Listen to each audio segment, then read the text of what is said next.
2022, air traffic was less than 40% of 2019 levels. By May, that grew to almost 80%. The surge in air travel is positive for the recovery of the air sector. However, increased volumes have also placed pressure on all aspects of the transport system. Canada is not alone in facing the challenge of airport congestion. We are witnessing similar phenomena at other airports around the world. And given the global nature of the aviation industry, delays and congestion overseas contribute to delays and congestion also in Canada. Certains voyageurs ont connu des retards. Some travelers have been experiencing delays during the outbound security screening process that takes place before a traveler boards a plane. The challenges have been most prevalent at Toronto, Pearson and Vancouver airports, which are Canada's busiest. Of outbound delays has been staffing shortages at CATSA. While 75% of screening officers were retained during the pandemic, labor market shortages have made it difficult to recruit back up to 100% of what is needed. When traveler delays became evident, the Minister of Transport instructed his officials to bring together CATSA, the major air carriers, and top 4 airports to understand the challenges and implement immediate solutions. Actions to date since the creation of the new Airport Operations Recovery Committee has included accelerated hiring and training of new screening officers by CATSA and their deployment to where they are most needed.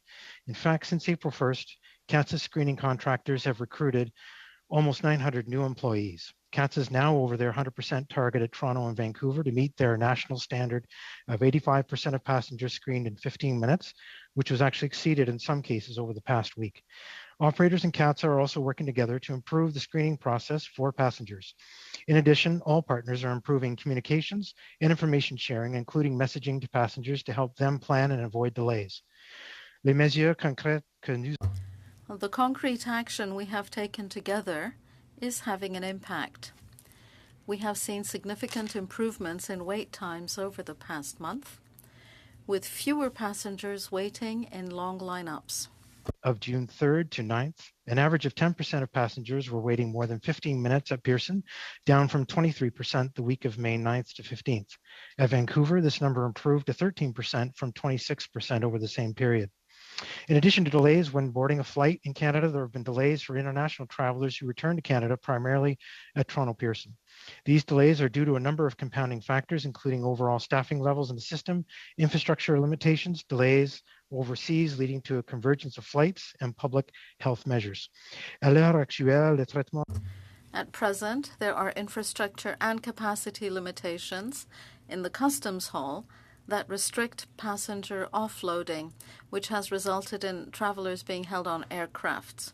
In addition, travelers are also experiencing delays due to other airport services, including baggage handling. Ground crew labor shortages are also having significant impacts. To resolve these issues, over the past month, Transport Canada has been actively working with CBSA, PHAC, and industry to identify efficiencies through the travel journey to streamline processes and reduce wait times. Changes are being made. For example, new kiosks to process more passengers are being installed, and the Government of Canada announced the suspension of mandatory random testing until June 30th to streamline the border arrivals process and relieve congestion. Mr. Chair, congestion and delays are frustrating for travelers and, as noted, are due to a variety of factors. But that is why Transport Canada continues to work with federal and industry partners to address these challenges and support the recovery of the air sector while maintaining safety and security for Canadians. Thank you very much. Next, we will go to Canada Border Services Agency. The floor is yours. You have 5 minutes. Thank you, Mr. Chair, and many thanks for the recognition at the opening, in terms of your opening remarks. Truly appreciate. We've had some great staff working diligently for the last 2.5 years, doing all they can to protect at the border. It is a pleasure for me to appear and speak with you today about the Canada Border Services Agency and what we are doing to improve the overall traveler experience at our airports. I would like to begin by noting that the CBSA is fully aware that Canadians are more eager than ever to resume their regular travel after more than 2 years of restrictions, as evidenced by the current volumes at our airports. During the month of May, we have gradually resumed border services at select airports affected by the temporary measures put in place as a result of the pandemic. Travelers are returning to a border that is being managed very differently this summer with evolving COVID-19 requirements. We recognize that the impact that significant wait times at some airports are currently having on travelers, as stated by my colleague from Transport Canada. We are working with airports, air carriers, baggage handlers, and other government departments and all partners to implement solutions to reduce delays as we approach the summer peak period. The CBSA continuously monitors volumes and wait times to allocate resources and adjust staffing levels accordingly. We have increased officer availability at major airports, and student border services officers are now at work across the country. There are also things that travelers can do to make the process easier for themselves and other travelers. Travelers can help reduce wait times at the border by coming prepared and by completing their mandatory ArriveCAN submission within 72 hours before arriving at the border. ArriveCAN recueille des renseignements. ArriveCAN collects contact, health and travel information to protect the health and safety of travelers and expedite processing at the border. It is the fastest, easiest, and most secure way for travelers to show that they meet public health requirements. The CBSA is constantly looking for innovative ways to facilitate and expedite border processing without compromising health and safety. Over the coming months and years, the CBSA will undertake a series of major improvements as part of our Traveller Modernization Initiative. The various components of this initiative will position Canada to manage future travel volumes without compromising public health priorities or economic recovery.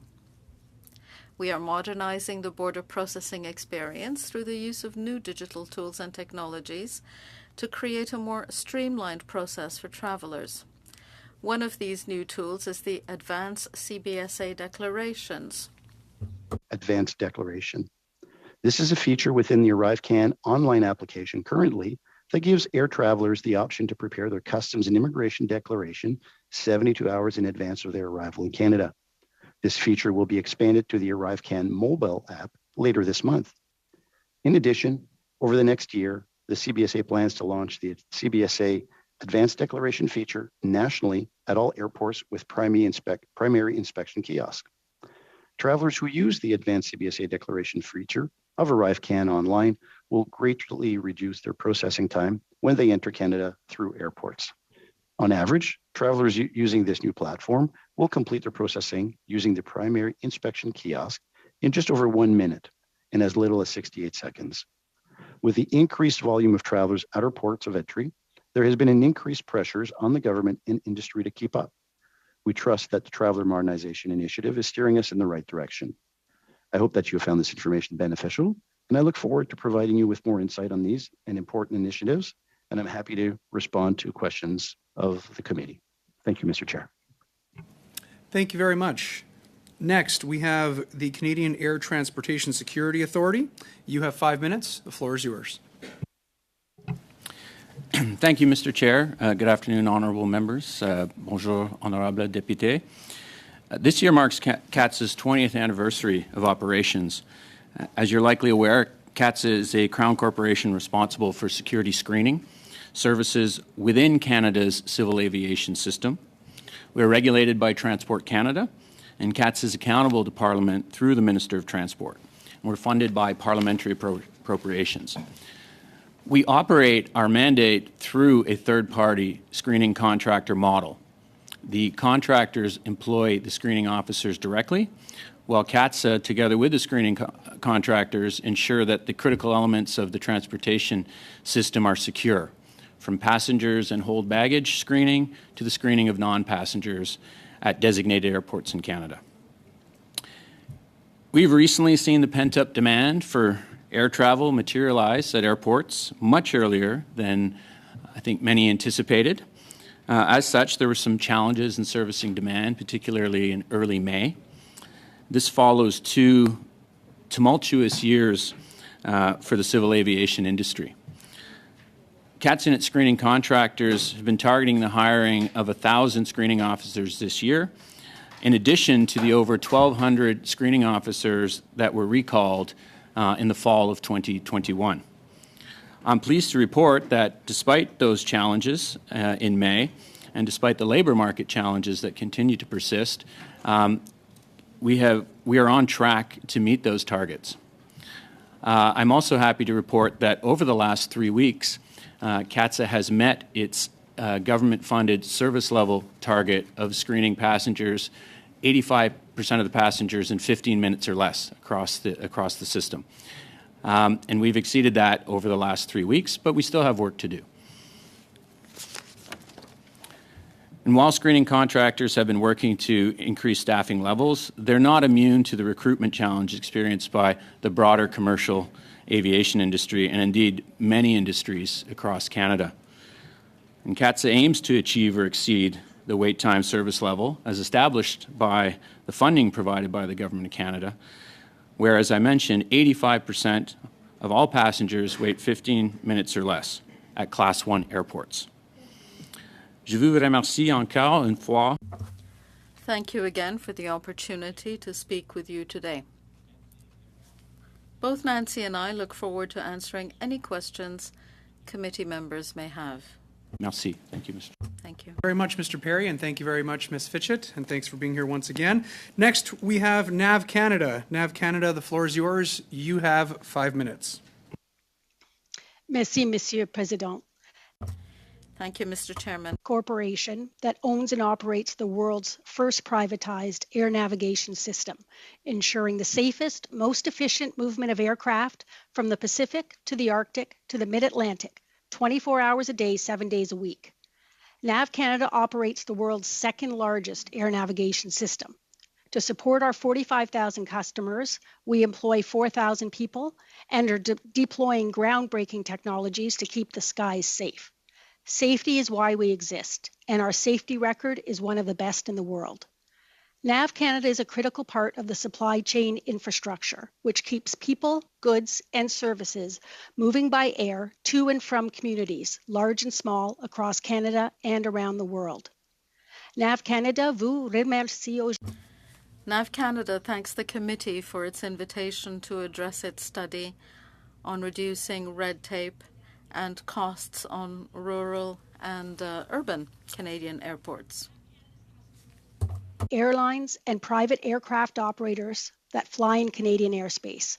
As a not-for-profit, we charge our customers using a fee-for-service model. We have delivered multiple decreases to our customers since our inception to help them reduce costs for air travel, while investing more than $2 billion to improve the air navigation system transferred to NAV Canada by the federal government in 1996.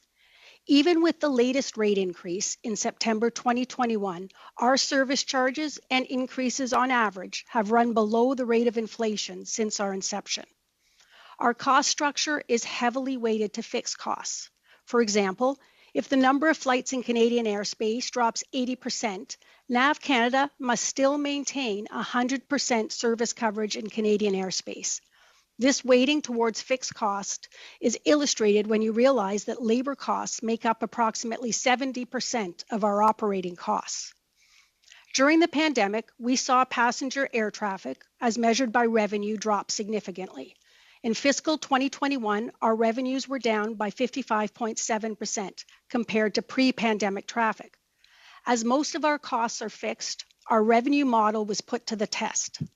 On the operational side, I'm very pleased to report that NAV Canada and its employees managed the pandemic without any airspace closures due to infection rates.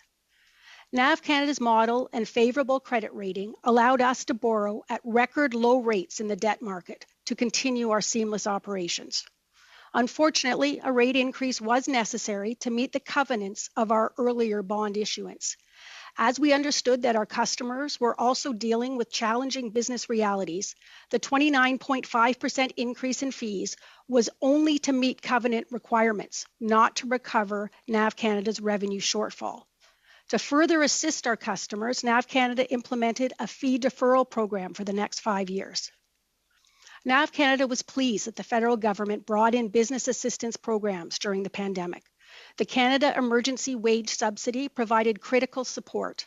However, after 2 years of the pandemic, NAV Canada, similar to other industry organizations such as airports and airlines, has increased our debt levels through the pandemic. Currently, We have a $600 million deficit in our current rate stabilization account, which represents the amount that will need to be recovered over time and in consultation with our customers.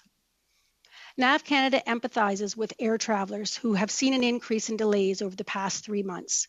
Air service represents a complex ecosystem with many different partners and factors influencing operations. We work actively to minimize impacts such as weather, equipment repairs, and at times unplanned absences, including COVID-related absences. However, delays related to airport construction, COVID testing, customs, security processing, ground services, or air crew staffing are beyond the scope of our mandate. Where we can have an impact, we will. Our long-term strategic direction will result in more efficient airspace use, reduced greenhouse gas emissions, and will drive significant savings for our airline customers through reduced fuel consumption. I am happy to answer any questions that the committee may have. Thank you very much. Merci. Thank you very much. We'll begin our round of questioning today with Ms. Landsman. Ms. Landsman, the floor is yours. You have 6 minutes. Thank you. And thank you to all the witnesses for their time, and a special thanks, of course, to the frontline workers who have gone through a tumultuous 2 years and sort of continue to be at the center of what we deem disastrous handling of the airports, as noted in as of late in media reports. So I'll start with Mr. Perry at CATSA. When did you first know about capacity issues at airports? And then the second follow-up question, with whom did you share that information?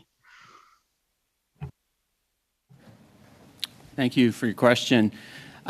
We've been planning for the recovery since the pandemic began. That was back in 2020 when we retained 75% of the workforce, despite over 95% of the passenger traffic disappearing almost overnight. We began a process to recall 1,250 screening officers over the summer of 2021, and that was planning for the recovery. The recovery from a CATSA perspective had 2 false starts. One was the Delta virus, and the next was the Omicron virus over Christmas, where we ramped up, stopped, ramped up, stopped. We work very closely with the airports. We work very closely with the air carriers, our colleagues at Transport Canada, to forecast out demand. The forecasting process where we base the scheduling of required capacity on has been extremely volatile over the last 2.5 years, making it very difficult to forecast with precision. We're seeing that improve. We have daily, weekly engagements with air carriers on what their load capacities would be. Where we were planning for a busy July, August summer. I think the entire industry was focused on July, August summer. We were working closely. We were part of Transport Canada's COVID recovery working group with stakeholders led by Transport Canada. We shared openly what our plans were, our strategies for recovery.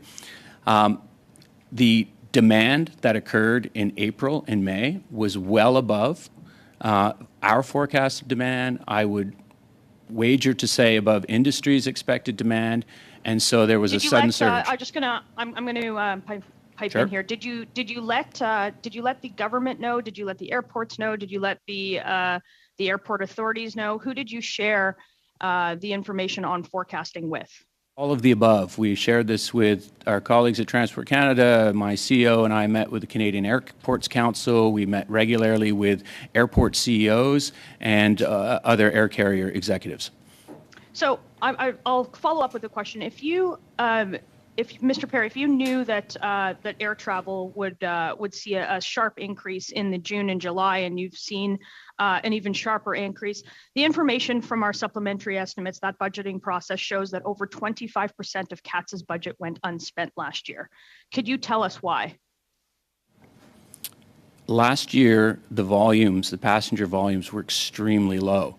And so we managed that budget based on both the capacity we needed to serve the demand at that time. The passenger volumes did not start to recover last year. They remained very low right up until March of this year, and then into April, May, where we saw the spike in passenger volumes. And so we weren't going to spend a budget to have people stand in an airport and do nothing. We felt that that would be an inefficient use of the parliamentary appropriations. So despite forecasting for a larger travel season, you decided not to spend 25%, which do you believe that not letting those funds lapse is a reason for some of the delays that we are seeing at airports? I believe that the availability of the labor force to be able to meet that demand is a far bigger factor than the 75% of our budget that we did spend. And as I mentioned earlier, we retained 75% of the workforce when there was no traffic at the airports. We will obviously reflect on whether we should retain 100% of the workforce. I think in hindsight, we may have been subject to some criticism had we done that when everybody else was laying off. And so we thought that that was a prudent strategy at the time. Just, I mean, I think to remind people that are watching this committee, I don't think that this is a run-of-the-mill government agency. I know that Canadians pay some of the highest security fees, and it's a user pay model. So I'd like to know, how often does CATSA collect the data on processing times at security? And if you'll answer, how many people can one CATSA employee process per hour, and how much has that changed in the sense, how many could they process pre-pandemic?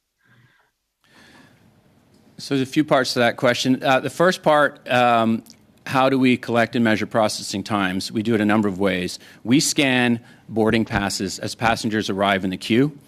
We do that at the busiest 15 airports, which represent over 90+% of passenger traffic. We use that information collected between the first scan and the second scan to derive a wait time. We do that 24/7 at those airports.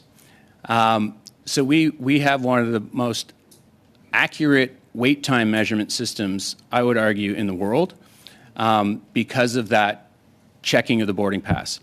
In terms of processing on the line, I answer your question. In terms of, we don't look at it in terms of how many passengers one screening officer can process, but in terms of a line. And depending on the type of line, whether it is a CATSA Plus advanced line, we can get up to 270, 260 people through an hour on one of those lines. Thank you very much, Ms. Landsman, and thank you very much, Mr. Perry. Next, we have Mr. Chahal. Mr. Chahal? Oh, excuse me, Ms. Koutrakis. Ms. Koutrakis, the floor is yours. You have 6 minutes. Merci, Monsieur le Président. Thank you, Mr. Chairman, and thank you to all witnesses for being with us here this afternoon. And in particular, thank you to you and your teams for your commitment and your very hard work. I have a few questions for Transport Canada. I'll begin with this one. Before the pandemic, what role, if any, did Transport Canada play in the day-to-day transport decisions at airports and the administrative decision at airports, like how many employees to deploy or work schedules? Even if Transport Canada wanted to micromanage that kind of operational decision, does it or the minister actually have the authority to do that?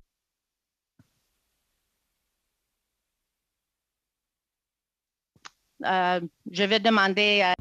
The question is for a representative of Transport Canada. Thanks very much for the question, Mr. Chair. Normally, Transport Canada would not be involved in operational issues amongst partners in the sector. As committee members know, we're a regulator and not an owner or operator of transportation services. However, we did act quickly when it became clear that volumes were increasing sharply and in a way that was challenging the capacity of the system to cope. So through an approach that brings all partners in the system together, it allows for some better planning to get us through this period. It allows for targeting of specific problems, sort of the identification of those problems and bringing the appropriate measures to address them, and the development of some innovative solutions at the same time. So we've been very much playing that facilitator role to improve sort of the information sharing and planning that needs to go on in the system in order to address volume challenges that we're currently experiencing. And Mr. Hutton, as far as you know, does the minister have that authority? No, the minister does not have authorities where I know he's in a position to direct operators. Again, we sort of set the regulatory framework broadly. It is up to partners in the system, airports, carriers, agencies to conduct the work that's needed to manage staffing levels, to manage operational changes in a way that they see fit to address the services that they're providing. And would it be fair to say that there are very large number of factors that would explain why we have been seeing delays at airports? Right, and as I mentioned in my opening remarks, there has been a confluence of factors. Of course, as we're noting, the labor shortage across the sector has been a significant challenge for airport and air services operators. And I think that is something that is staying with us. But despite those challenges, we are working hard to figure out how to best address those shortages. But we also see other challenges in the system, such as there's a greater concentration of flights certain times of the day, delays in parts of the system, including overseas, that have an impact here in Canada. We see customs pre-clearance. We see different passenger patterns, such as more carry-on luggage. We see weather also kind of conspiring against us at exactly the wrong times as well, as it will do. So I think all of these things kind of create this situation where, you know, there's a knock-on effect. And we do need to make sure we understand what is driving the issues at given moments in time, and then allows us to tackle those issues head on. And I think by having this collaborative forum through which we're working together, it's helping us do exactly that. And do you think that given all these various, issues that are cumulative in causing these delays, does this present a communication challenge in trying to explain it to the public how we're addressing delays? I mean, the general public, has this feeling that it's because of federal policies or mandates in place that are causing these delays. How much of that is giving us a challenge in communicating the correct message? It is challenging because there are many factors at play. And of course, there's both factors that play into arriving at the airport and being ready to be screened and getting through your screening in time for your flight. There's also factors in terms of aircraft arriving and the process by which, particularly internationally, you're coming back into Canada. So exactly on this challenge, I think the communications aspect of what we're working together on has been something we've been addressing to get better communications amongst partners, so that it's clear that when we're communicating about what travelers can expect in terms of managing delays, in terms of managing how they'll get through screening or other border measures, that it's clear, it's consistent, it's in time, and it's messaged by all partners in the system. So no matter where that traveler might be, the information is available to them to make the choices they need in order to have a more efficient travel through the system. Mr. Chair, do I have a chance for a short question to the CBSA? You have 35 seconds left, Ms. Katrakis. Okay, so let me see if I can get this done. CBSA, can you comment on the issue of staffing shortages at U.S. Customs and Border Security? What have you observed, and how is this affecting airport operations? Yeah, thank you for the question. Regretfully, I can't speak on behalf of U.S. Customs and their current personnel. They work with our public safety portfolio lead agency in terms of providing some of the pre-clearance capacity.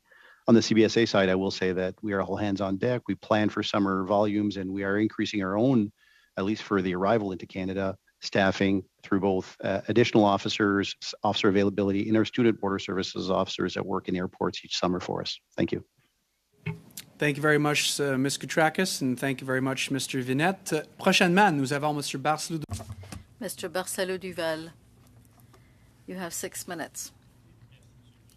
Thank you, Mr. Chairman. I was surprised by the comments made by the parliamentary secretary to the effect that the minister had no responsibility and that he could do nothing about the delays. That would mean the minister had no use. If you receive communications from the minister's office, CATSA that is, does that affect your operations, or do you just carry on as usual? Merci pour votre question. Thank you for your question. Directives from the minister's office? Sorry. Yes, that the minister has the authority to direct the Crown Corporation in line with the regulatory framework. OK, merci beaucoup. Thank you. You also said, I believe, that you adjust the number of employees as a function of the number of passengers coming in. So why is it that now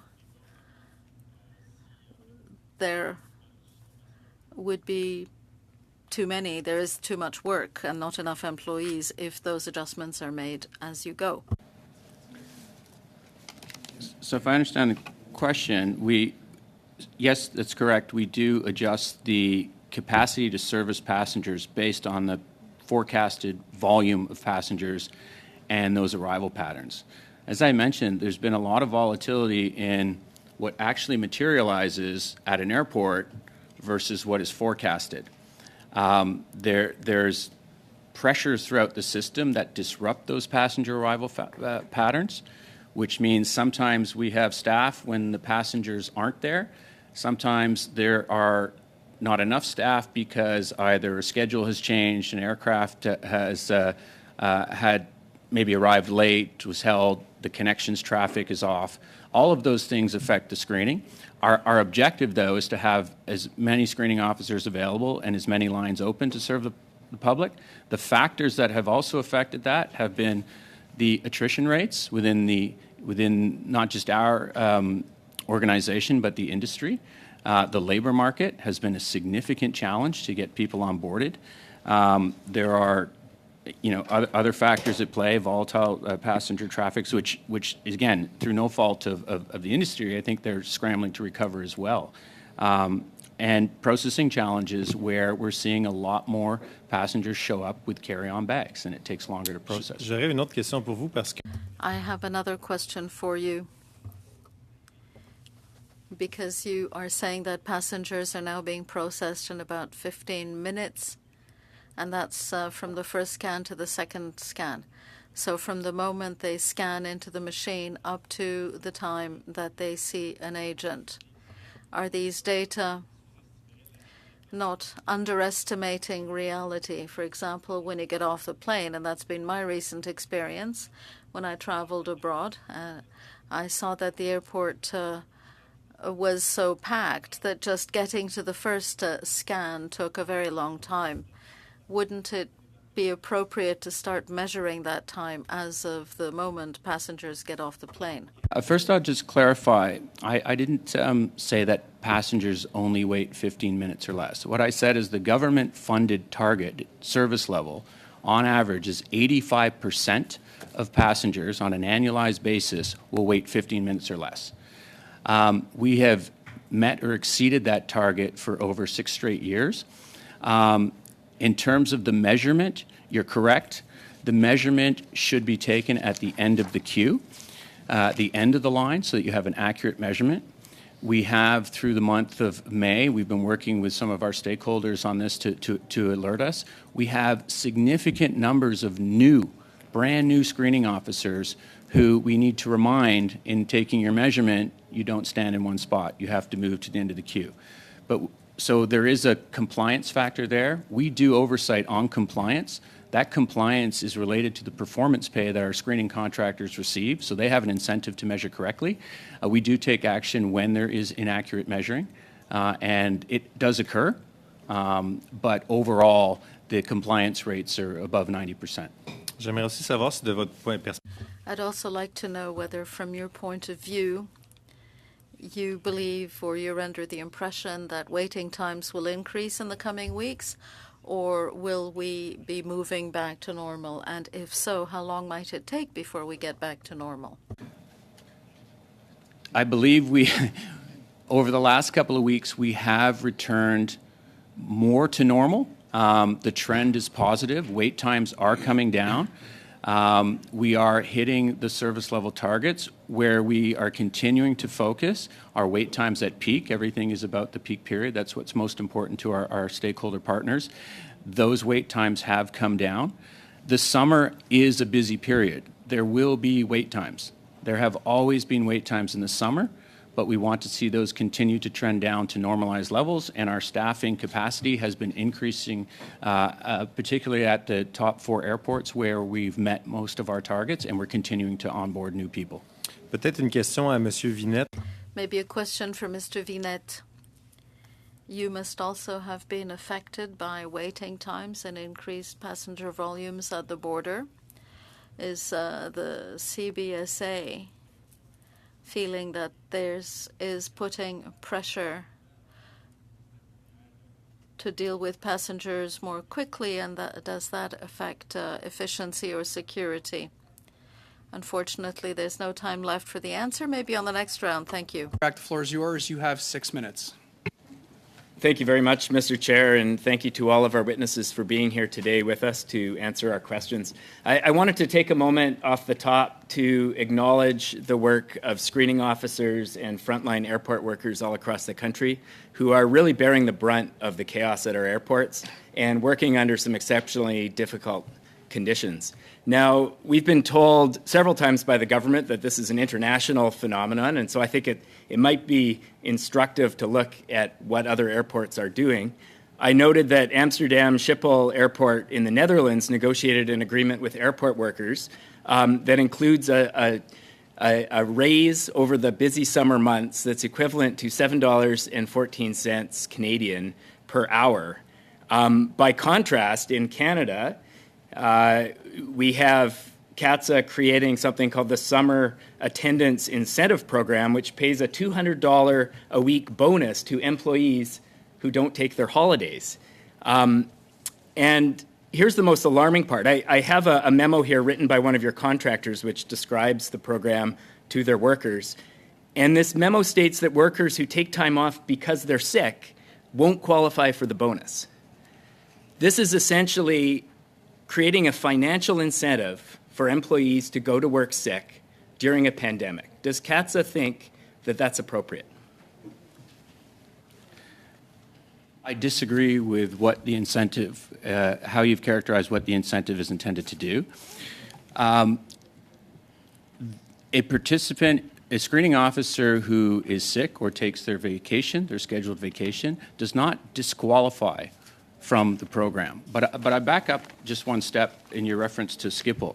CATSA is not the employer of the screening contractors. The service is delivered through a third-party contractor. The process for negotiating compensation is the collective bargaining process. Many of the airports in Canada have concluded agreements already, and there are a few places, like Vancouver is one, Ottawa is another, where the collective bargaining process is underway. The incentive or attendance incentive was put in place because across the country there can be significant instances of absenteeism where people don't show up for their shift. The program is administered by the screening contractors. CATSA is making the funds available that it underspent in April and May due to the capacity shortage available to incent people to show up for their scheduled shift. If somebody is sick and provides their documentation to their employer, my understanding from the employers is that they would continue to be eligible over the 12-week period if they continue to show up for their scheduled shifts. Mr. Perry, if I may interrupt, my interpretation is that it costs them $200 if they take a sick day. I have a memo here by Allied Universal, one of your contractors. It has a Q&A on the 3rd page. The question is, if I miss my scheduled shift because I am sick, am I disqualified, even if I can provide a medical note? The answer, you are not eligible for the bonus that week. That is right. Correct. So there's a $200 bonus on the table for that week. They get sick. They need to take time off work because they're sick. They forgo that bonus. That's a financial incentive to go to work with a runny nose, a sore throat, and COVID possibly. I won't respond to that. Okay. No, on the COVID. This is what's important to keep in mind, I think, is this is supernumerary to the compensation, the total compensation that a screening officer receives from their employer in the discourse of their duties. There is already a compensation package at all of the airports. There are hourly pay rates, benefits, pensions, holidays, sick days, paid sick days that the screening officers are entitled to. This offer was never meant to be mandatory for 12 weeks. It is an incentive above and beyond their existing compensation, their existing pay schedule, overtime rates. It's above that, and it's available for those who are able to avail themselves of it. We fully expected that most screening officers would not be able to take advantage of 100% of it because people do get sick and people do go on vacation, and that's perfectly acceptable. But if you show up for your scheduled shifts, you have an opportunity to earn additional funds above what you're already entitled to. So, Mr. Perry, if I may, I disagree with the characterization. It feels to me like an incentive. And earlier you said that you're trying to discourage absenteeism. Taking the holidays that you scheduled last November is not absenteeism. Mr. Chair, if I may. Point of order, Mr. Chair. Oh, we got a point of order. Can we stop the clock? I'll stop the clock. Who has a point of order? Sir yes, Mr. Angelo. Iacono. I'm a little confused. My colleague across is getting into. Sorry, Mr. Iacono, we're having a hard time hearing you in the room here. We're just going to verify if everything's okay with audio visual, and we'll get right back to you.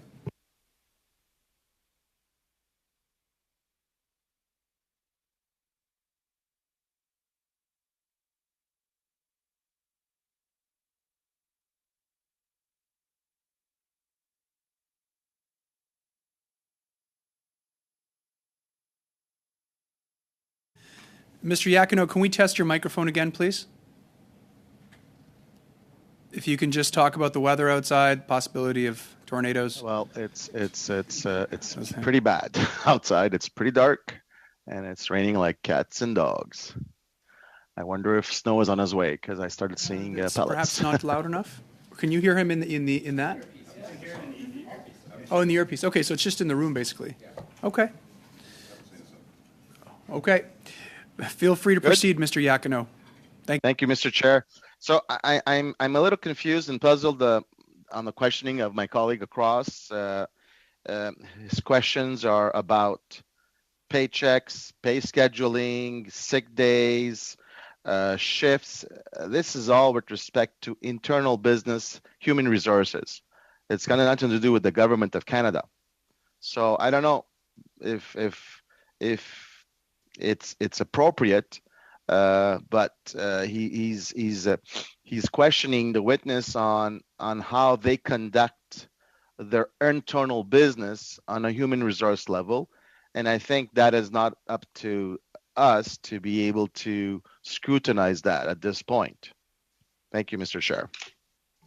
Thank you, Mr. Iacono. Did you want to respond to that and perhaps expand on the line of questioning that you're currently moving forward with, Mr. Bachrach? I would. I'm cognizant that my time is running down, so if I can do it on a point of order, I'd be happy to, and I appreciate my colleague raising his concern.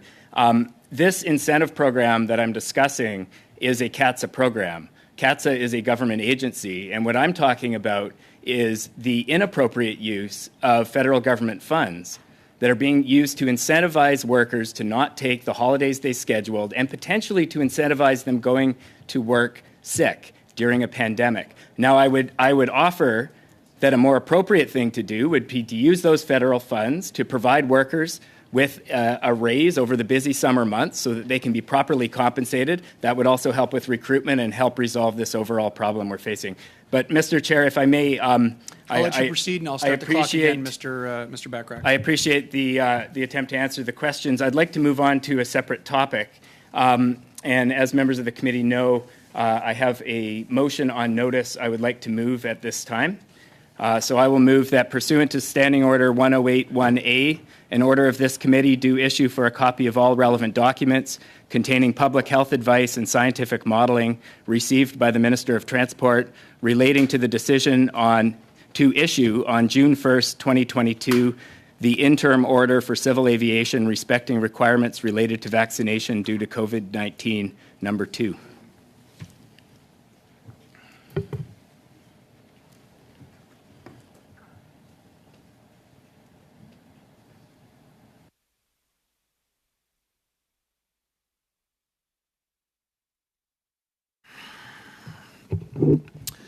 Okay, well, thank you very much, Mr. Bachrach. Unfortunately, we do have to address the motion presented by Mr. Bachrach. He has given the appropriate 48 hours notice to move his motion. So unfortunately, we're not going to be able to continue with witness testimony. Yes, Mr. Badaway. Thank you. I was under the impression that at the last meeting we actually agreed to go into committee business at 5 p.m. to deal with both motions that were on the floor. So I would ask the chair or the clerk to clarify that, number one. And number two, if in fact we would otherwise then therefore need unanimous consent to actually entertain that motion now versus what we agreed upon in terms of dealing with those two motions during committee business. And I say that for two reasons. One, because a decision was made, and I think that decision was made by all members with all due respect to the folks here that came out and give us their time to address the issues that we're dealing with respect to this study. We have a great deal of members here from CATSA and CBSA that, quite frankly, have given us their time, and their time is very valuable, as all members can well appreciate. So with that, I would recommend to the members of the committee that we continue with the witnesses and their very valuable testimony that's going to add to this study. And then as planned and as supported at the last meeting, we can get into the two motions by Mr. Barcelou-Duval and Mr. Bachrach when we actually enter into committee business at 5 p.m. Thank you, Mr. Chair. Thank you very much, Mr. Badaway, and I'd like to ask for the patience of witnesses appearing before committee while we sort this out. I'll turn the floor over to Mr. Genereux, followed by Ms. Koutrakis, and followed then by Ms. Landsman. Mr. Genereux. Thank you, Mr. Chair, and thank you, Mr. Badaway and Mr. Bachrach, for your interventions. I personally believe it's within Mr. Bachrach's right to be able to do this if he so chooses. You know, he took up time, I guess, from his own line of questioning to do it. So it's, I guess that's the sacrifice. When speaking to the motion, if I could, the certainly would support this. I think it's a good motion. The only recommendation that I would make to perhaps Mr. Bachrach is you might want to put an end date on when you get those documents by, within like a month or within 2 weeks or however like you see it, because ultimately it could drag out a while if we don't do that. Thank you very much, Mr. Genereux. We'll go to Ms. Landsman, followed by Ms. Koutrakis. Ms. Landsman. I will leave my comments to Mr. Genereux. I do believe that we should do this at 5 o'clock as agreed to, and I apologize on behalf of some colleagues who think that this is an appropriate time to do this, given our witnesses have given time for this. Thanks. Followed by Mr. Bachrach. Is it me, Mr. Chair? Yes, it is, Ms. Koutrakis.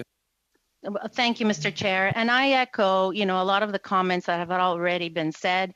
There was an agreement at the last meeting that we should listen to the motions at 5 o'clock, where the committee is to do business committee. I think it shows a lack of respect and consideration to have all our officials here from the various departments who gave their testimony.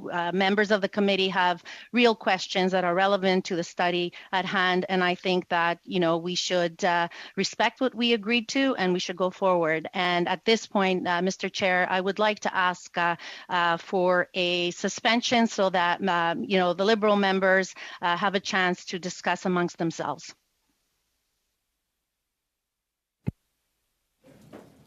I'm going to respond to Ms. Koutrakis. I'm going to provide a 5-minute suspension for Liberal caucus members to discuss.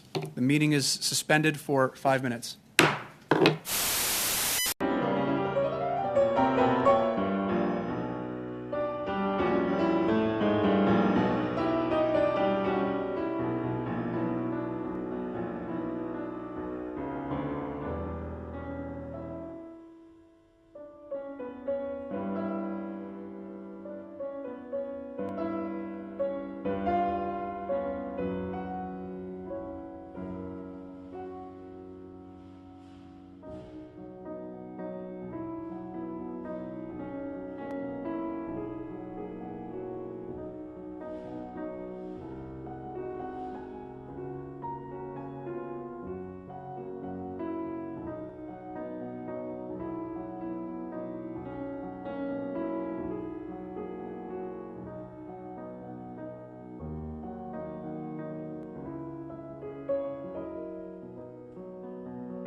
The meeting is now resumed.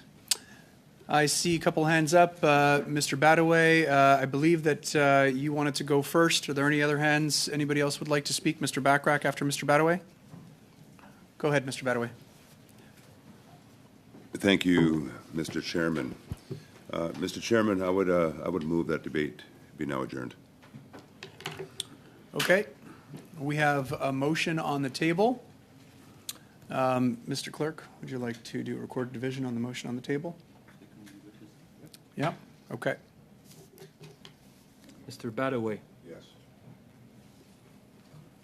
Mr. Shahal. Yes. Mr. Iacono.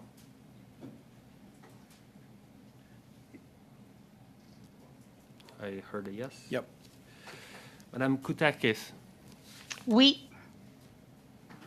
Mr. Rogers. Yes. Mr. Dowdall. Mr. Dowdall.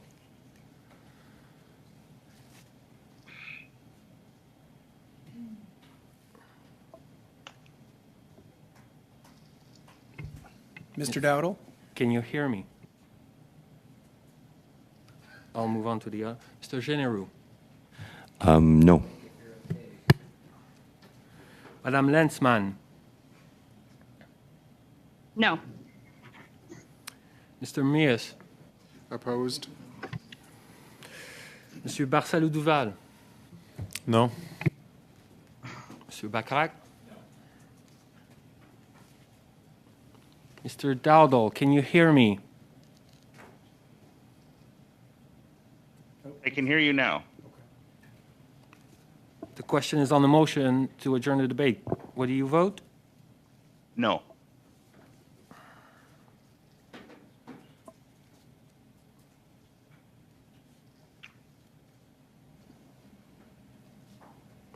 Five yeas, 6 nays.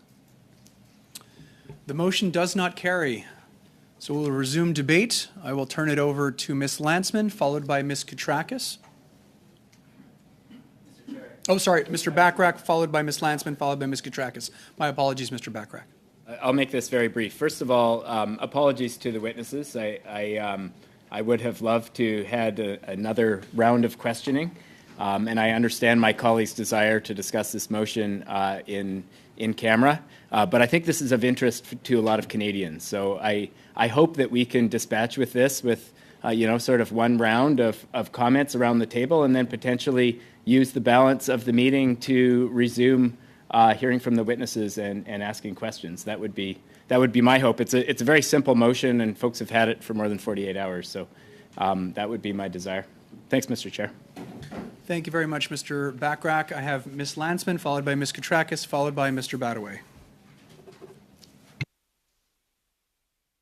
Thanks, colleagues. I think given that we've had this motion for quite some time, and the government's inability to take any responsibility for what is happening in our airports, in our travel sector, with regards to measures, I think it's important to have this tabled in committee and take this from our side. This will be our one round of support for this motion. We've been asking the government repeatedly in all kinds of forms to provide health data for their decision making. They haven't done so, and I think the committee deserves answers to that, as all Canadians do. So, if from our side, I think that will be it, and we support the motion, and I hope not to see members opposite filibuster this one. Thank you very much, Ms. Landsman. Ms. Katrakis, followed by Mr. Badaway. Thank you, Mr. Chair. And I'm wondering if my colleagues on the committee would entertain an amendment to this motion. And I propose the following amendment: that pursuant to Standing Order 108-1A, an order of this committee do issue for a copy of public health advice and scientific modeling in support of the decision to maintain existing public health measures received by the Minister of Transport relating to the decision to issue on June 1st, 2022, the interim order for civil aviation respecting requirements related to vaccination due to COVID-19. Thank you very much, Ms. Katrakis. So we have an amendment on the floor. Anyone want to speak to the amendment proposed by Ms. Katrakis? Mr. Bachrach, I'll turn it over to you. Well, it seems to me, and I don't have the amendment in front of me, it is a substantive change to the wording, but I wouldn't mind hearing from my colleagues, or from my colleague rather, what her intention is in making this amendment, because it seems very similar to the current wording in front of us. Ms. Katrakis, if it's okay with Mr. Badaway, I'll turn it back over to you. Thank you, Mr. Chair. And to my colleague, thank you for the question to my colleague. Basically, we're removing all relevant documents containing and adding public health advice and scientific modeling in support of the in support of the decision to maintain existing public health measures. I think what is important here with the motion is to ensure that we provide our colleague and the committee and to all Canadians any information that the public health advice and scientific modeling was showing us to make the decisions that were made. And I think that should be the most important point. Mr. Bachrach. Mr. Chair, and thank you, Ms. Katrakis. I think the questions that are being asked and the questions that have been asked over the past week are really around the timing, because it seems that all of a sudden there was a decision to suspend the mandates without really an explanation of what changed. And so what I'm interested in knowing is what advice and when that advice was provided to the minister to indicate that something had changed in the presentation of the virus, in the strategy and the epidemiology that warranted the extension of the mandate. So I want to avoid a place where we simply get general documents explaining how vaccines work, that kind of thing, and make it really specific to when the Public Health Agency of Canada started telling the minister that maybe the domestic air travel mandate wasn't appropriate given the current context. And because we ended up in a very strange situation where when we asked in the House of Commons, we'd asked the government to explain why certain measures were still in place, and the government stonewalled us and they said, we just trust public health. And then we ask public health and they say, well, it's up to the politicians. And it goes back and forth like this. I think it's pretty clear to most Canadians that the way it's supposed to work is that the public health officials provide the advice to the government and then the government takes action. And what we're interested in is when did the public health officials first start advising the government that these specific measures were no longer effective and could safely be suspended. Thank you very much, Mr. Bachrach. I'm going to turn it over to Mr. Badaway before going to Ms. Katrakis. Mr. Badaway, thanks for your patience. Thank you, Mr. Chairman. I was going to call a point of order. I'm just trying to keep this clean here and consistent with how we operate as a committee for the last many years, actually. We had planned on, once again, going into committee business to discuss this issue. And obviously, members know that we go into committee business. It's a closed session discussion, especially with some of the sensitivities that we might be discussing, human resources, et cetera. So, again, Mr. Chairman, I would actually put a motion forward, since we didn't need unanimous consent, which, quite frankly, I disagree with, but that's a discussion for another day, to actually go into closed session into committee business as was originally planned, to do at 5 o'clock. So, Mr. Chairman, I would put that forward as a motion.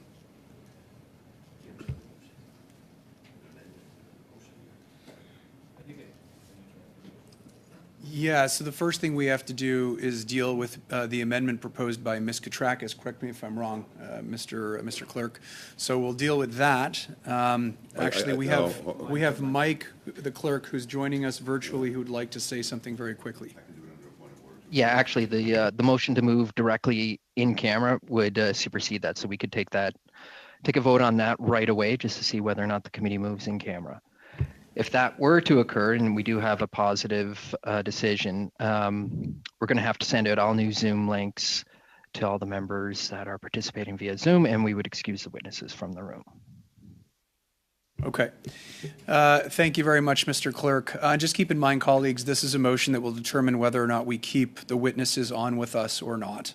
So please keep that in mind when you're considering this motion. So what we'll do is we will have a vote on that. I'll turn it over to you, Mr. Clerk. Yes, Mr. Bachrach.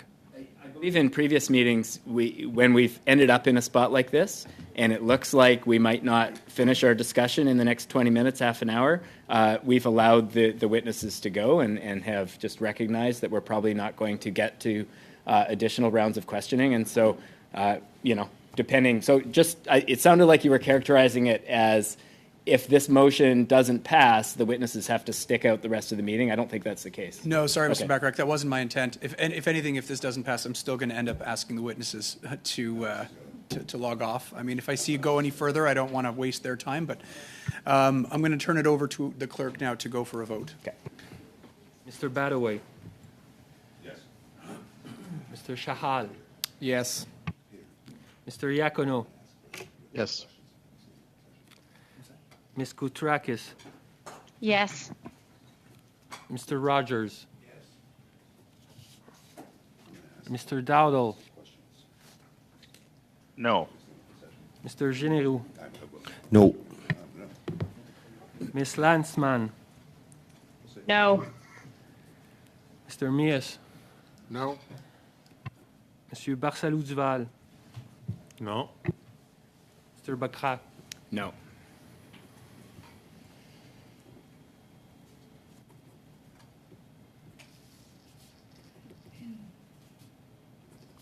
Yeas 5, nays 6. The motion does not carry. That brings us back to Ms. Koutrakis to speak to her amendment. Ms. Koutrakis, followed by Mr. Badaway. And then Thank you, Mr. Mr. Chahal. Chair. Thank you, Mr. Chair. And I would like to ask for a vote, please, on my amendment.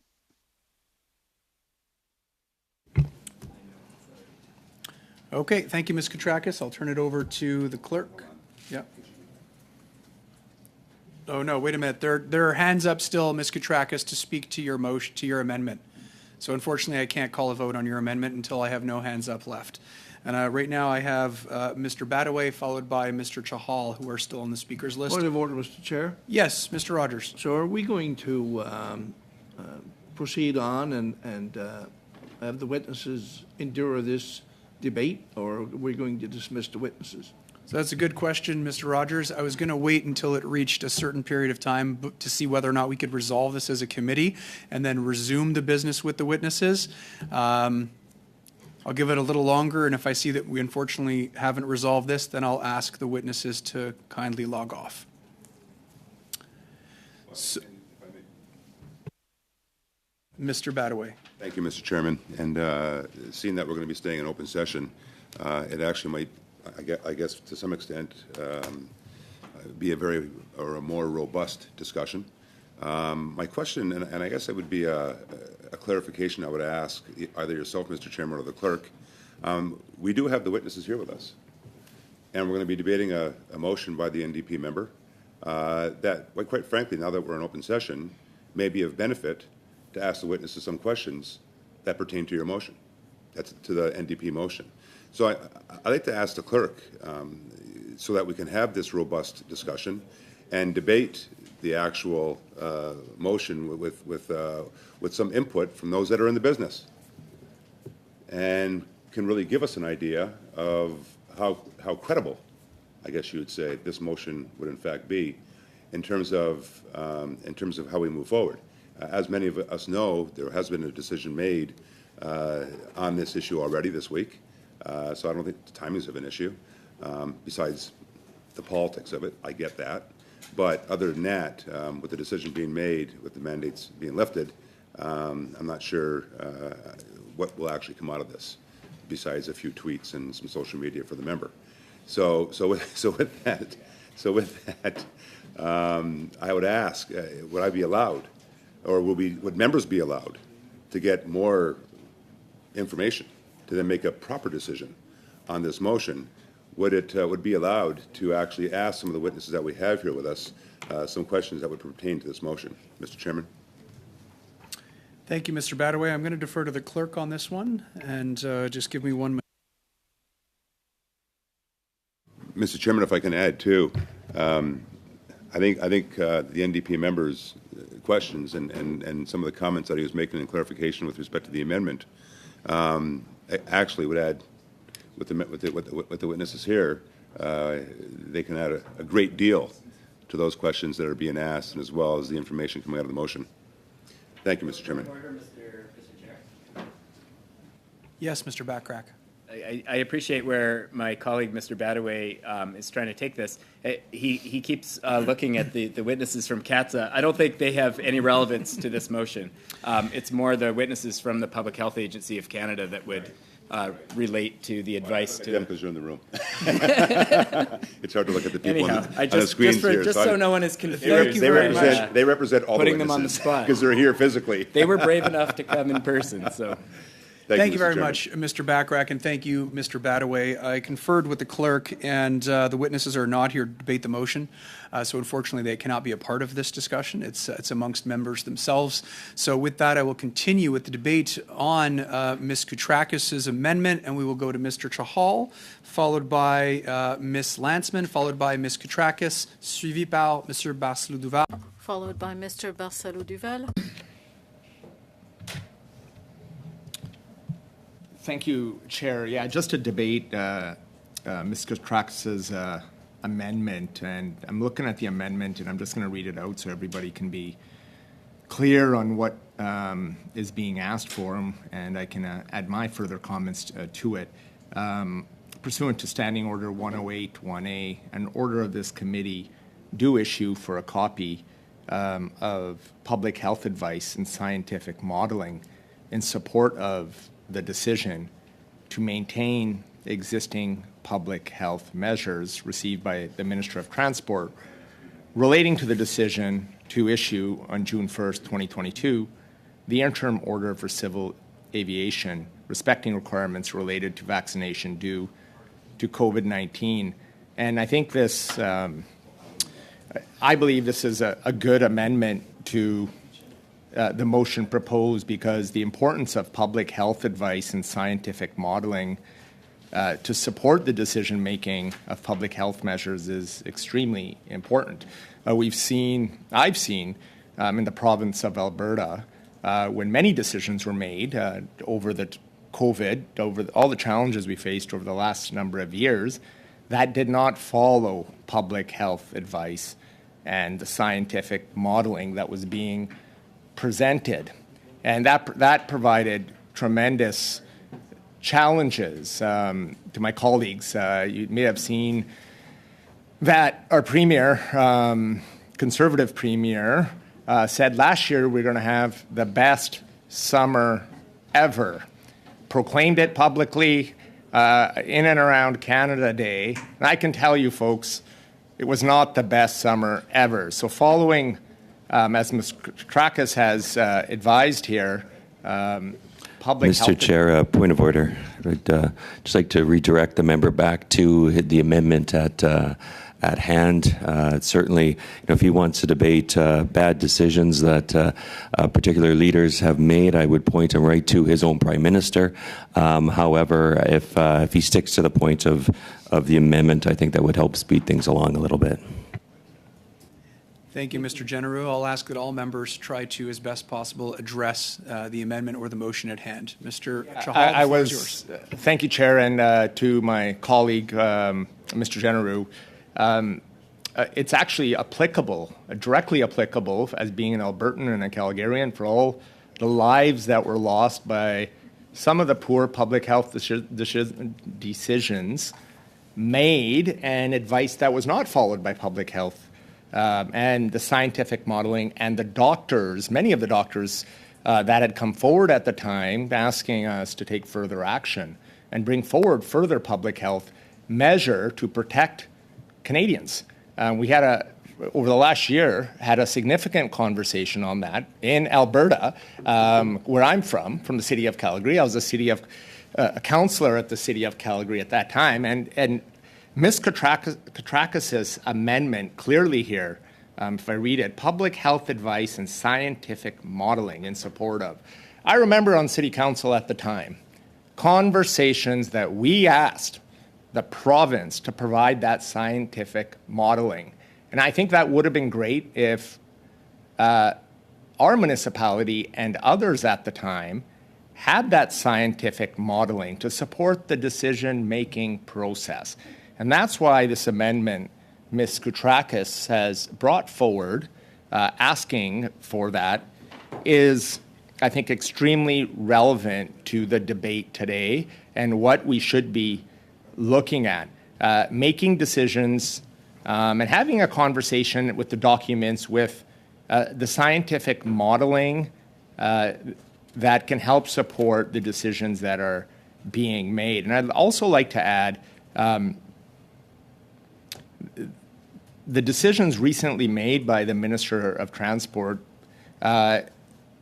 would have looked at this important information and consulted many of the folks even here today and others prior to making the decision. So I think Ms. Koutrakis' amendment is quite appropriate at this time. I think it's quite relevant, and I hope all my colleagues here can support her amendment. Thank you very much, Mr. Chahal. Before I move on to Ms. Koutrakis, before I do that, Ms. Koutrakis, could you kindly send to the clerk your amendment so that we can circulate the amendment, please? And before I turn it over to you for your remarks, before I turn over to Ms. Landsman for her remarks, I just want to respect the time of the witnesses that are joining us. It doesn't look like, based on the list of speakers that I currently have still before me, that we're going to be able to get to your testimony today. So I apologize for that. We do have to deal with the business before us right now, which is the motion that has been presented before the committee. So I'm kindly asking that you now log off, and I want to thank you on behalf of the committee for the time that you've given us today. Thank you very much.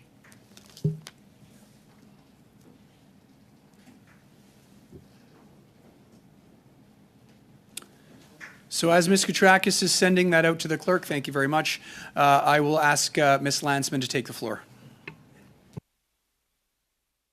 Thank you, Mr. Chair. And you know what? I'm actually glad that Canadians are able to see members of the government trying to put this committee into closed door, into secret conversations, because that is all we've seen when we've demanded public health advice. We have asked consistently for the public health advice that has led to the decisions of airport testing, of mandates, and time again, we get the same answers. I can name you at least 15 occasions where the minister or the parliamentary secretary or members of the government has said, we are following the expert advice.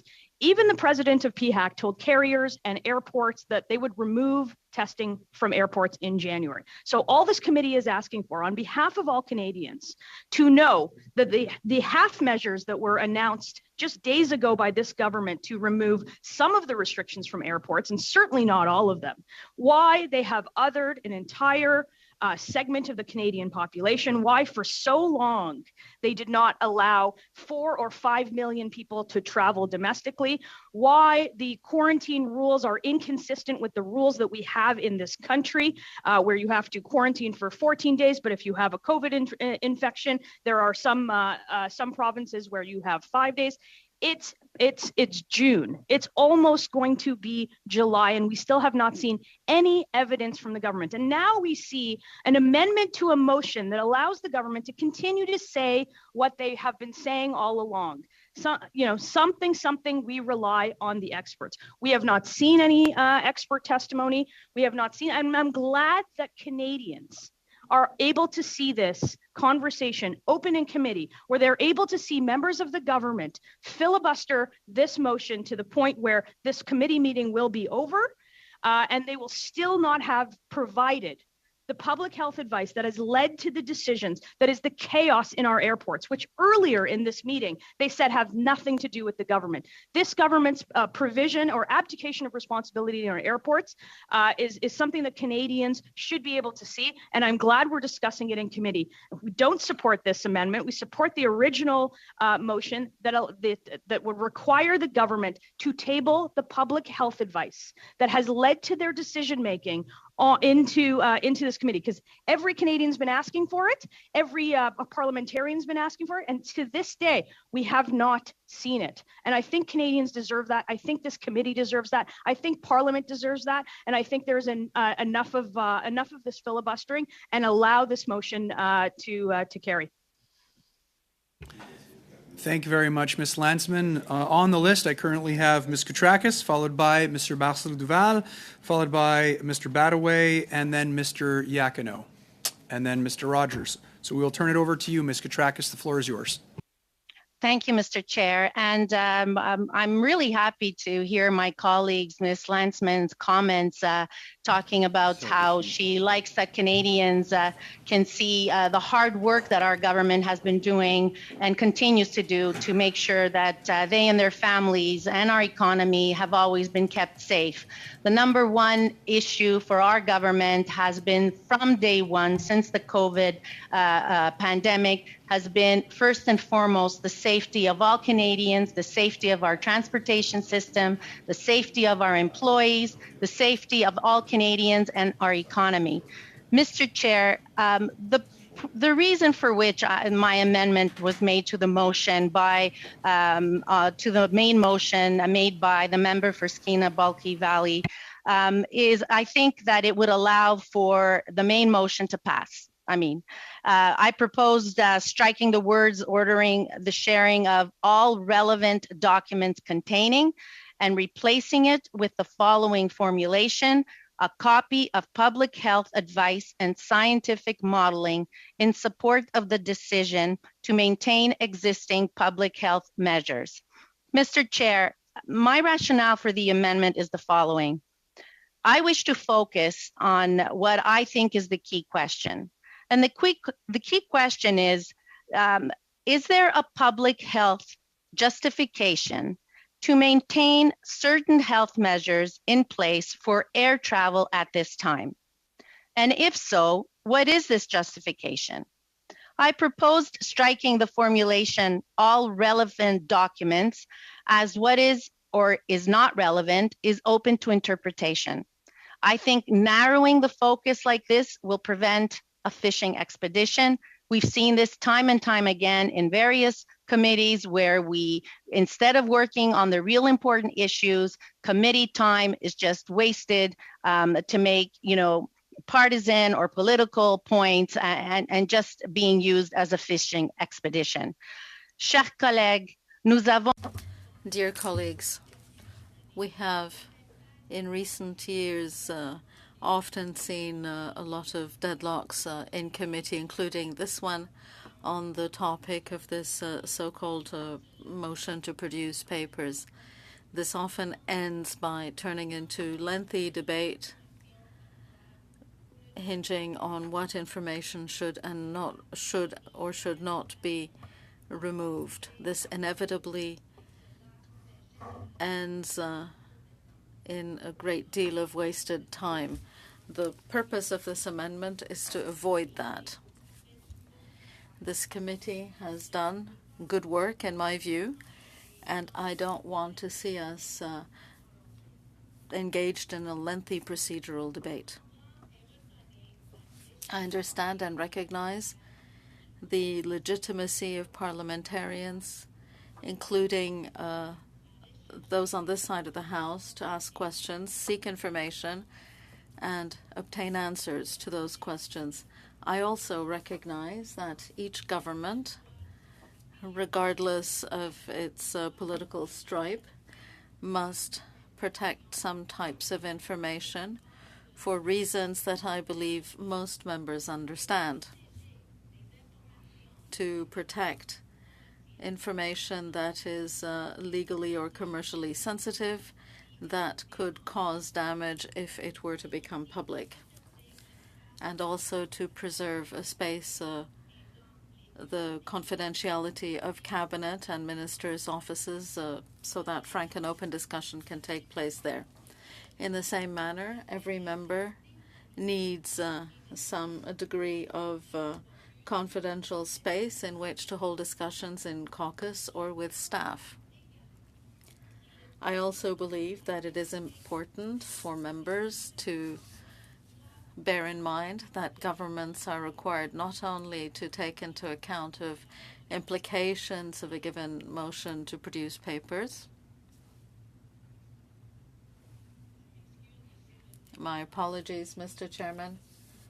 I have lost my train of thought.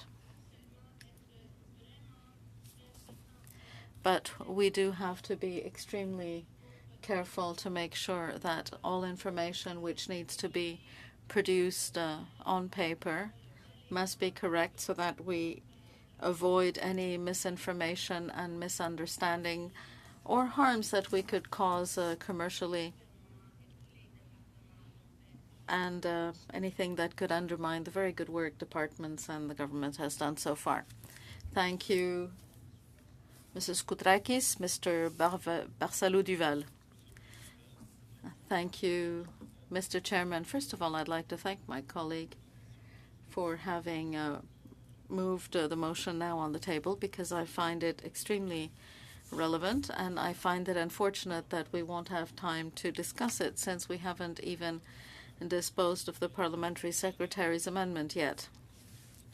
But on the actual motion, I'd like to see why it is preferable to the amendment, because the purpose of the motion is to determine on what basis, on what public health basis, on the basis of what public health data the government made its decision last week. And in fact, a few days ago, when the government announced that it was going to put an end to random testing, we thought that might be a good thing, or perhaps it's not a good thing, but we have no data that allow us to determine that. We also heard that the government would stop requiring vaccination before taking a flight. Again, we have no data to say whether that's necessary or not. I find it unfortunate that the government gives the impression of making decisions that are not necessarily based on scientific facts, and it's only on seeing the documents on which those decisions are based that we can see whether those decisions are good ones or not. There are indeed long lines at the airports, but there is a case for asking whether the government has managed everything properly. So that's why it's good to know how decisions have been made and on what basis. So I do think this is a good motion. I'm somewhat disappointed with regard to the amendment to see that it was tabled, because in fact what it seeks to do is, rather than provide all documents, only documents that support government decisions will be provided. That implies there might be decisions that don't support the government decision, and we would not have those. I find it a somewhat odd amendment coming from this government, Mr. Chairman. And this kind of amendment might be viewed, well, I wasn't a member at the time, but I do remember that there was a time when the media were decrying every day that there was a government in place which did not provide information, the information that it should provide. So when I see this kind of filibustering or amendments that weaken a motion to that extent, really dilute it, well, I have to say, Mr. Chairman, that I'm deeply disappointed. I would add in conclusion, because I did have something else to say, that there was another motion I would have liked to discuss today, and I'm find it's very unfortunate that it's time is getting on, because I would have liked to hear, for example, the Minister of Infrastructure to talk about bilateral agreements with the provinces on infrastructure that aren't being complied with. So I had a motion that would seek to obtain documents on a great deal of broad-ranging information. So it would be great if the government could stop filibustering so that we could pass that motion. Moreover, without that filibustering, we could have finished talking to our witnesses. Thank you, Mr. Barsalou-Duval. Mr. Galloway, Mr. Iacono, Mr. Rogers, followed by Ms. Koutrakis. Mr. Chairman, I find it interesting that that Ms. Landsman, Mr. Barcelou-Duval are sitting here talking about filibustering. We could have had this dealt with 2 meetings ago with Mr. Barcelou-Duval's motion when we actually had the minister here, and the questions could have been asked. Done. With Mr. Bachrach. Today, all the witnesses are here. PHAC was here. Could have asked the questions. Done. But no, that's not happening. My question is why? What is the agenda behind this? And I think we all recognize that. Just follow Mr. Bachrach's Twitter account.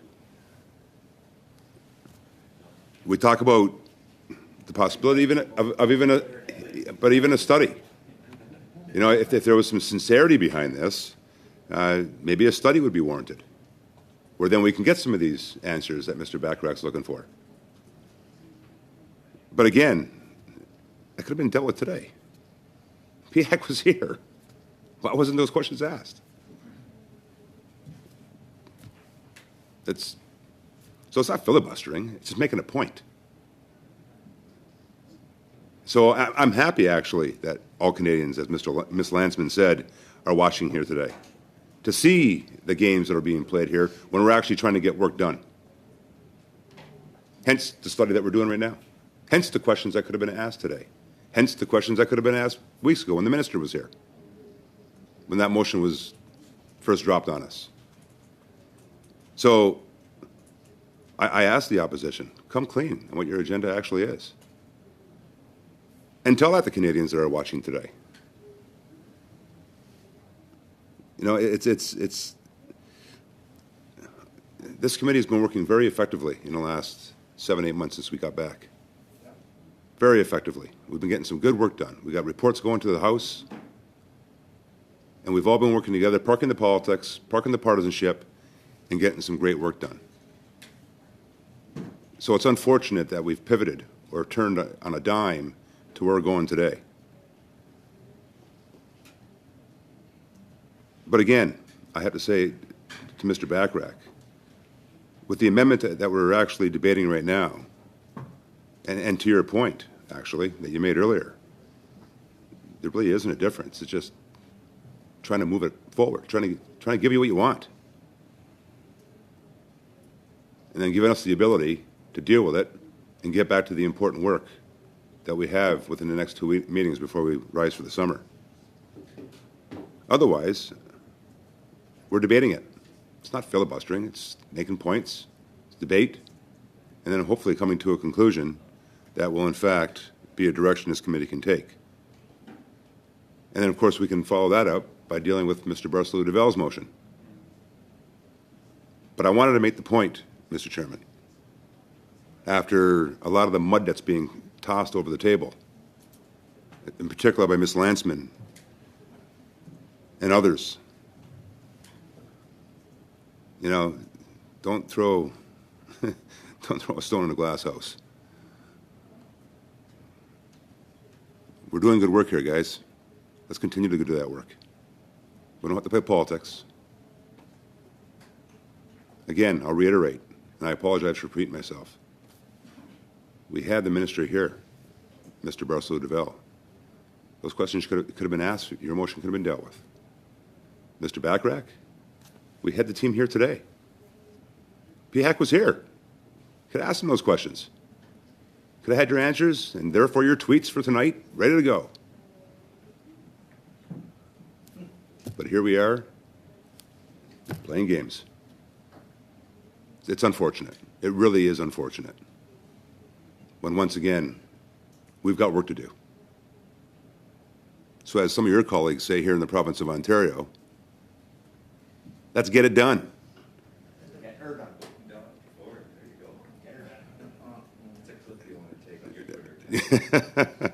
I don't tweet about stuff like this. This is work, Matt. This is work. It's rolling up our sleeves, and it's getting our sleeves up, rolled up, and getting her done. So this is unfortunate, and I'm very disappointed. I really am. I'm very disappointed. Thank you, Mr. Chairman. Thank you very much, Mr. Badaway. Oui, Monsieur Barcelo-Duval. Mr. Barcelo-Duval? Mr. Chairman, I'd like to suggest that we stick to 2 comments on the motion and 2 comments on the amendment, then move to the vote.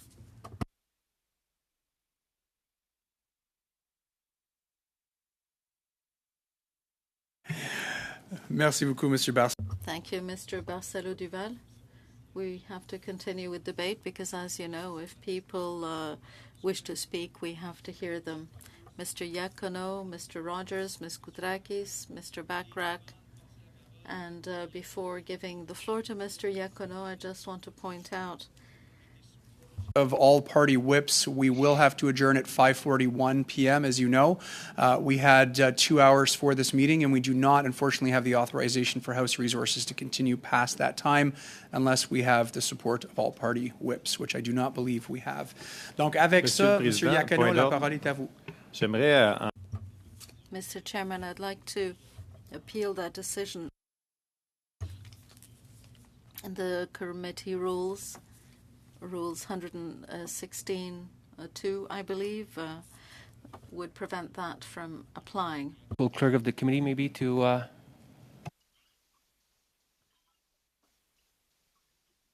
make a ruling on what Mr. Barcelo-Duval had just shared. Perhaps, Mr. Barcelo-Duval, est-ce que vous pouvez répéter?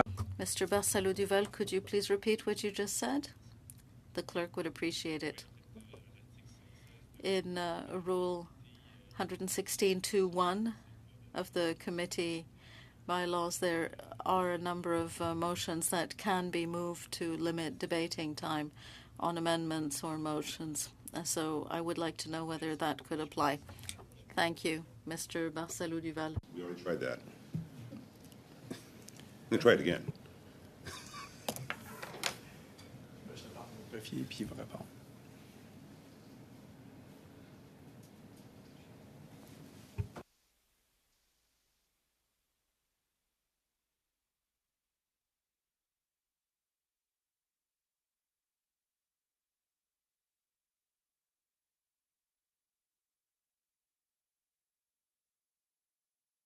Or are you going to let it continue? Period.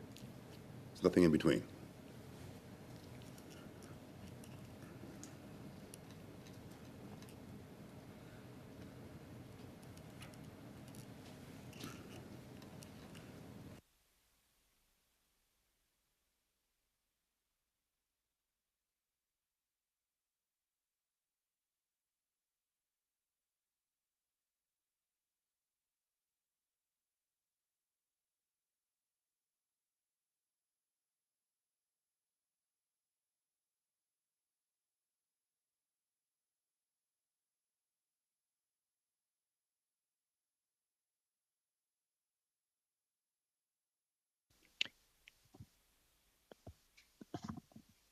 If I can just jump in there, Mr. Chair?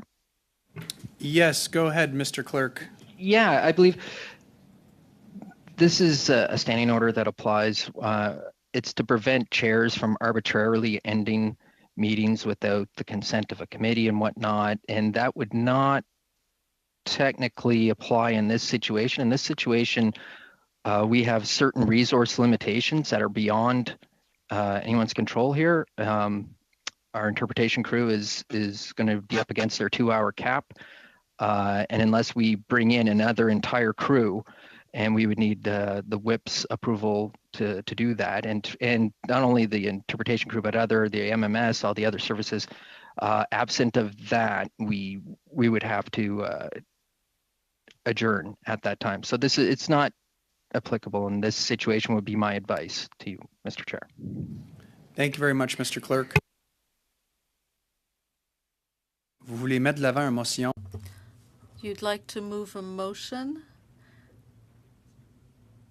limiting committee members to 2 statements on the amendment or the motion? Is that what you'd like to achieve? Yes, that's what I'd like to move, because people have certainly had the opportunity to express their views. So I wanted to make it easier to get to a vote. Duval was asking for was to make it so that all members would only be able to speak twice on any amendment or the motion itself. And he referenced Article 116, if I'm not mistaken. Sasai, c'est vrai? And he's looking for a ruling from you of whether or not that applies here, Mr. Clerk.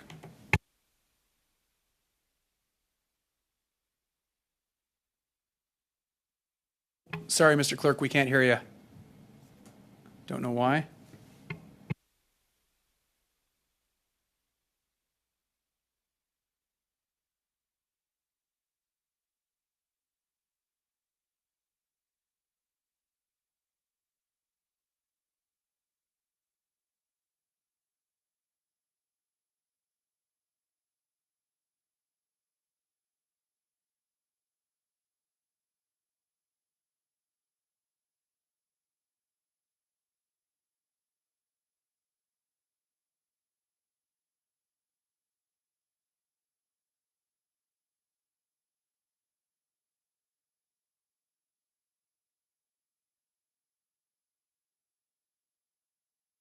Sorry, my microphone had just stopped working. Can you hear me now? Yes, we can hear you, Mr. Clerk. Yeah. If and like I was attempting to say before, I can only offer advice. I don't rule on anything. So it'd just be my advice to you as chair is that this standing order I do not believe applies in the situation where we would need to adjourn due to lack of resources. If the committee wanted to set a limit on the number of witnesses, or sorry, number of interventions by members and set a time limit on itself, they of course can do that, but that in itself would be a debatable motion.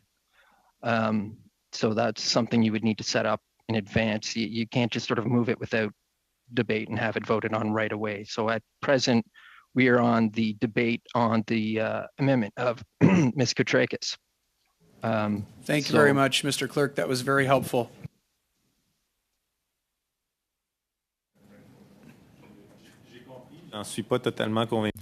I understand. I'm not completely convinced, but I don't have the means to challenge that at the moment. Maybe we could go into it in more depth at some point. Right. We will continue with the debate on the amendment by Ms. Koutrakis, Mr. Iacono, Mr. Rogers, Ms. Koutrakis, Mr. Bachrach. Mr. Iacono. And I want to highlight that earlier to my colleague Vance, one of the opposing colleagues was saying that he was looking at the witnesses. Well, I'd like to point out that right now I'm not looking at any witnesses, but I'm looking at a show. I'm part of a show that we are being interjected in. I'm very happy that my colleagues across are satisfied that Canadians are watching us. I think what Canadians need to know is how so contradictory my colleagues across from the Conservative Party. When we do something, you question it. When we don't do something, you question it as well. When we refer to scientific and medical facts to justify our health measures or travel restrictions we have taken in order to save Canadians' lives, what do? You question it. When we come out with all programs to help Canadians get by this pandemic and to get by and have some to release some of their financial burdens, what do? You question it again. You accused us of indebting Canadians and future generations because we were helping Canadians survive through this pandemic. Then you question that everything we were doing with helping Canadians financially was not enough and more had to be done because you said it wasn't enough. So one day we are indebting Canadians, the next day we're not doing enough. I don't know on which foot you guys want to dance on. When we refer to scientific results, you questioned and challenged them. When we don't mention scientific results in decisions that we take, well, you highlight that we've taken decisions and have not made any reference to scientific results. I'd like you to tell Canadians, what game are you playing? The bottom line is here. You simply are just never satisfied with what we do because you don't care about Canadians. But you care about making this meeting a political show because we had witnesses that were present, witnesses that could have highlighted what is happening in airports today. This is what Canadians are interested to know. What are we going to do?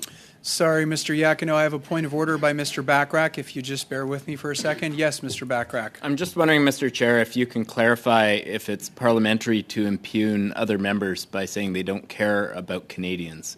Seems out of order.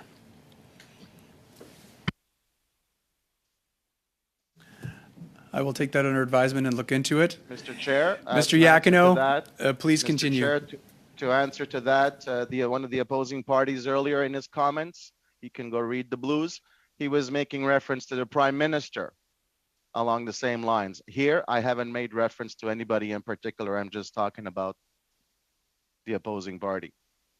Thank you, Mr. Iachino. Please continue.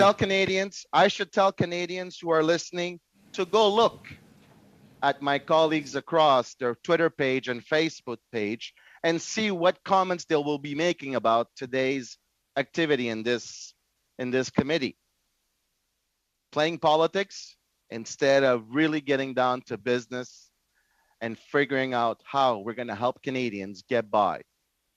It's no joke. It's no joke. I just want to raise that we are hurting our own selves. We're not solving anything. And there's no political gain to make here because Canadians see very clearly what is happening. Thank you, Mr. Chair. Thank you very much, Mr. Iachino. Mr. Rogers, the floor is yours. Thank you, Chair. Mr. Chair, I understand and I recognize, of course, the legitimacy of all parliamentarians to engage in this debate and ask questions and to seek information.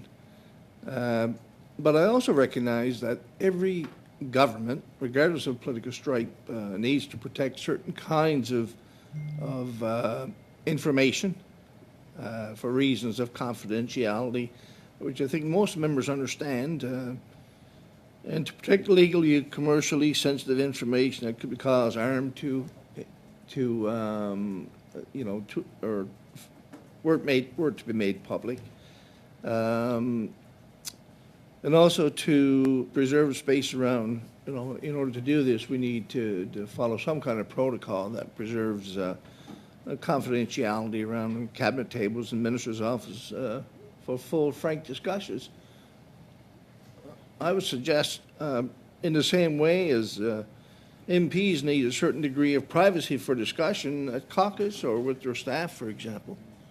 And so, that's what I find that this motion is trying to achieve, which is something that I think I certainly can't support, but I certainly support the amendment of my colleague. I mean, I think Mr. Badaway made reference to the fact that, we had people here from Public Health Agency of Canada that could have spent time answering questions for any member of the opposition or a member of government, and in reference to what this motion is attempting to do, we could have gotten direct information from officials that have been, certainly very knowledgeable and would have been providing some good information to all of us and to the public at large. In fact, you know, the questioning certainly could have gotten to many of the answers that some people suggest they haven't gotten.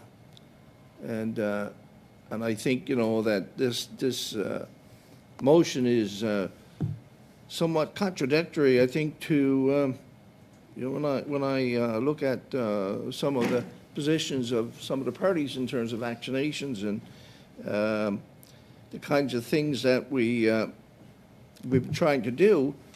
And so by not accepting the amendment here, it almost seems anti-science, and it's disappointing.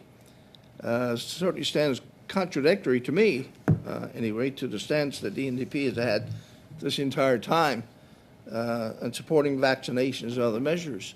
And I don't know, as Mr. Badaway said earlier, what the objective is here, but you know, I think the amendment by my colleague, Ms. Katrakis, certainly is something that deserves every consideration. And at the same time, the amended motion, I think, could certainly achieve what we all would like to achieve, and that is to make sure that we got some transparency and that people get the information they need. The strange part about this committee is, which is, and I got to say this as well, like Mr. Badaway said, I think we've been doing some great work here for the last 6 or 7 or 8 months. We've been producing some good reports, some great reports actually, with some excellent recommendations, and we've been very productive.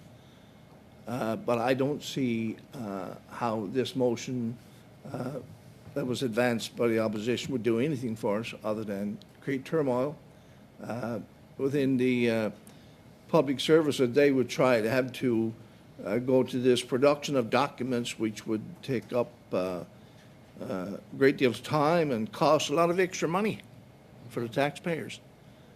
I think documents which would, you know, defy confidentiality and the kind of information that all governments need to be to protect.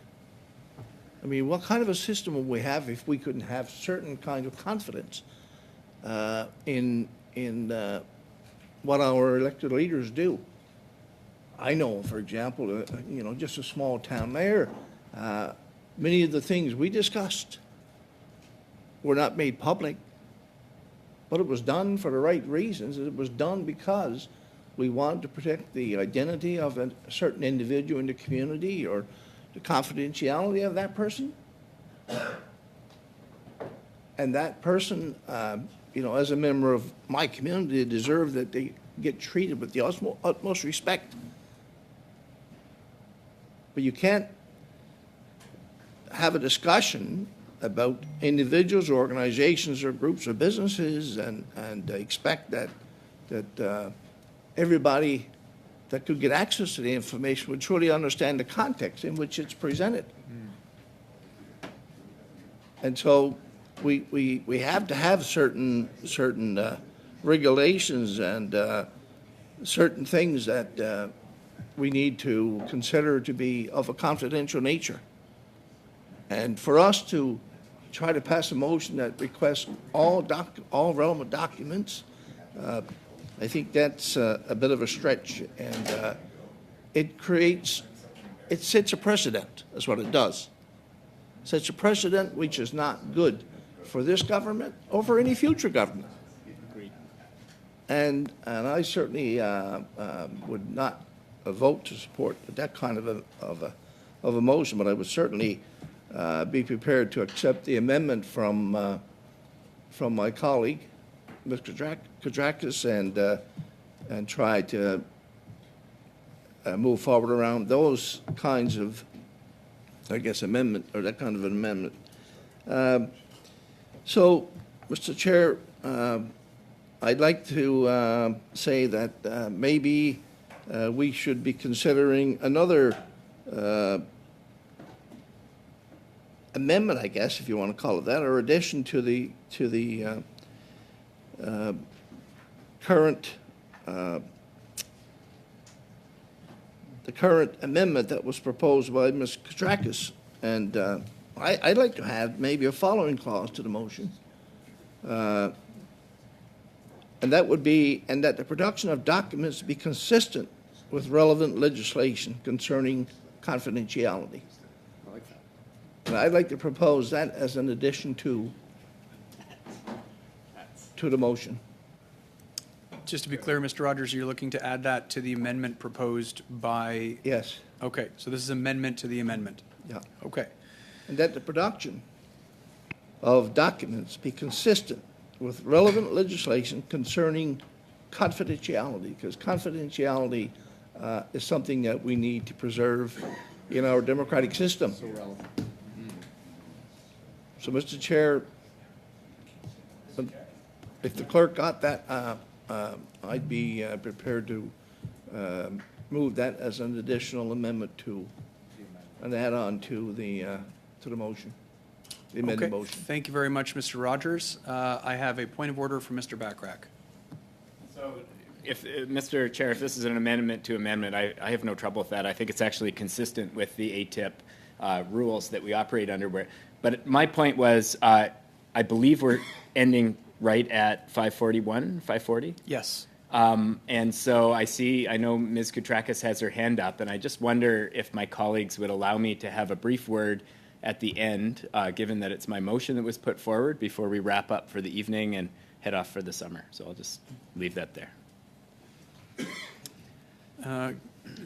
Point of order, Mr. Chair. Unfortunately, for myself, I can't speak for the rest Mr. of my Bachrach, colleagues. unfortunately, we have the speaking order, and I should respect it just out of respect for the other members. It's more appealing to my colleagues, just for 30 seconds. Okay, so it is 5:40. We're now going to be speaking to the sub-amendment. Perhaps, Ms. Katrakis, given that it was your amendment, you can respond to Mr. Rogers. Keep in mind that we have 1 minute before we need to suspend or adjourn.